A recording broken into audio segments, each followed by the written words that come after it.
been India's most beloved sedan since it has entered our market. The earlier gen cities are now performance icons with their VTEC engines and retro looks. It is near to impossible in finding a clean example, but from there, if you agree or not, Honda took a rather economical turn for the city, focusing more on economy and comfort rather than enthusiasm. But now they've come out with a new one, and this one is looking very promising for the car enthusiast because it is very reminiscent of the older gen VTECs. So let's find out if this new city can be a B-road stormer. So just like the older VTECs, this is a 1.5 litre naturally aspirated 4-cylinder engine. It makes 121 horsepower and 145 Newton meters of torque. But that isn't the best thing about this engine. The best thing is that Honda has gone out of their way and they've changed the single overhead cams to dual overhead cams, which means you have an insane red line of 7,200 RPMs. And just like other Hondas and their greatest engines like the K24s and the K20s, this is a naturally aspirated engine in a world of small downsized turbo engines. So that's a big plus point.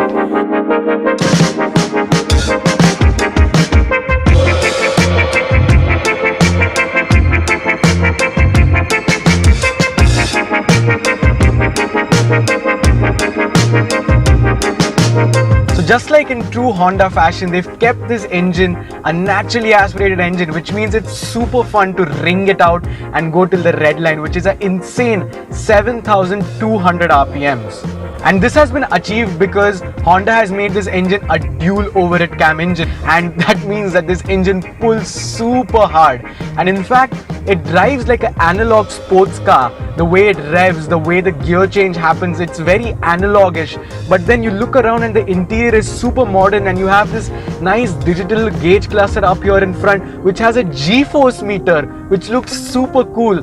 The engine is a retro analog feeling engine, but it's still BS6 compliant, and the interior is super modern. And I think so it's one of the best combinations of driving dynamics and modern interiors. One thing that I love about this car is the steering wheel. I mean, it looks fabulous, and when you're actually driving, it feels fabulous. It has loads of feedback. It feels super direct. It feels connected to the car, and you can actually feel where you're placing the car. And it's not like Volkswagens where it's just numb all over. But one more thing that I absolutely love about this car is that the engine in third gear, when you go from 1000 all the way to the red line, which is 7,200, this car does 118 kilometers an hour in third gear. That's absolutely crazy. Honda has found out that there are two types of buyers for this car. One is old people who want a nice soothing car to drive and no fuss at all, and most probably it will be chauffeur driven. But there is another market, which is the performance market, and a lot of people have been craving for a nice Honda City to come out, and finally they've heard our prayers and they've made a good Honda City. And this engine, the way it looks, everything just speaks classic Honda.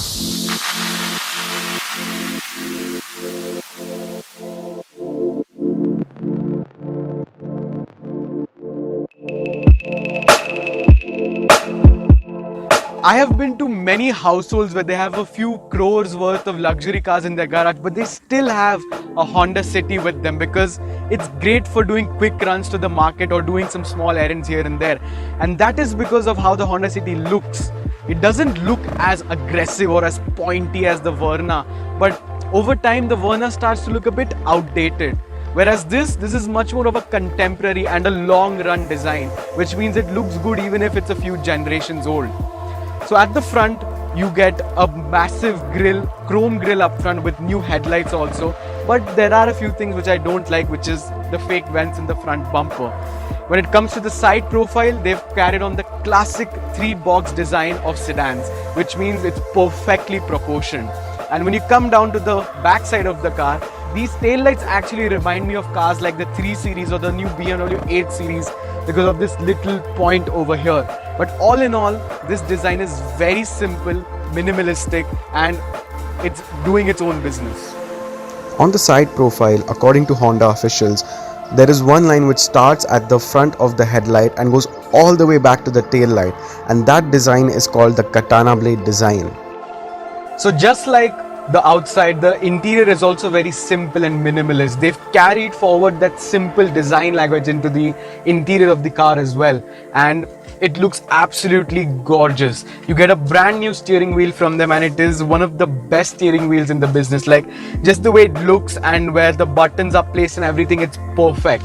And one thing I don't like is the gear knob. Maybe they could have given a little bit of a better looking one, but that's completely fine because it's a manual at the end of the day. You get a brand new 8-inch touchscreen up front, and also, just like I said before, you get a new instrument cluster over here, which one side is actually customizable. You can do a tachometer, a G-force meter, and you can do many other functionalities into that, or you have a normal speedometer on one side. The seats are absolutely amazing. They're not heated and ventilated like the Verna, but the bolstering is just perfect. So if you look at the demography of the people who own Honda Cities, you'll actually be surprised to find out that many of them are chauffeur driven.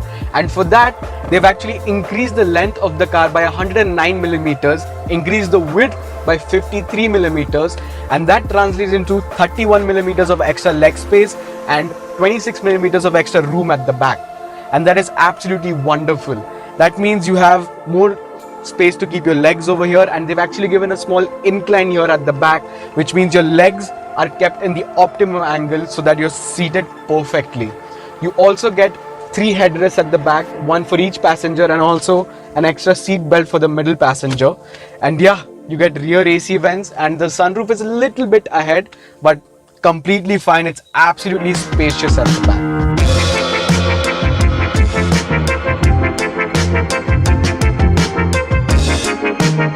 Even though I'm saying that this car is very reminiscent of the older Hondas, it still has a ton of technology. I've popped it into reverse, and I have 3 different ways of looking at how I'm going back by just clicking on different buttons on the screen. If you opt for the base model, you get 4 airbags, which is decent. But if you go for the ZX or the VX also, which is the mid-range model, you get 6 airbags, which is a big up for safety. And talking about safety, this car also has lane check. So you have this little button on the turning stop over here, and if you press it, a camera starts over there on that side of the vehicle, and I can actually see how close or how far I am from a wall or another vehicle, and that's a really neat feature. You also get cruise control, but I mean, it's really difficult to engage cruise control in India. But all in all, this car is just a massive tech fest. And the thing is, it's not gimmicky tech fest like something like the Hyundai Verna or something. It's actually tech that you need in day-to-day driving, which is absolutely wonderful.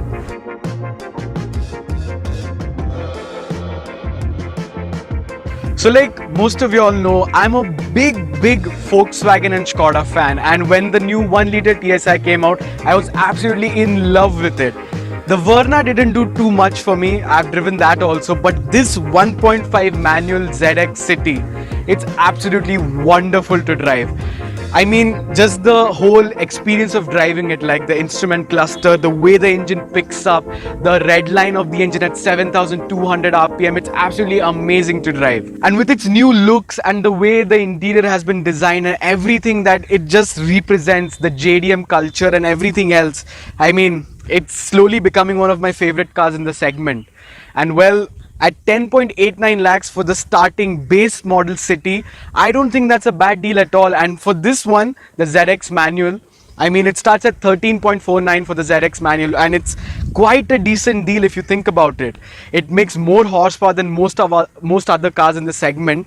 It looks better than most other cars in the segment, and well, it's a Honda, so no reliability issues. And if you're in the market to look for a Honda City, well, go check out Garve Honda. If you're in the market to buy a brand new Honda City or any other Honda for the matter of fact, please do check out Garve Honda.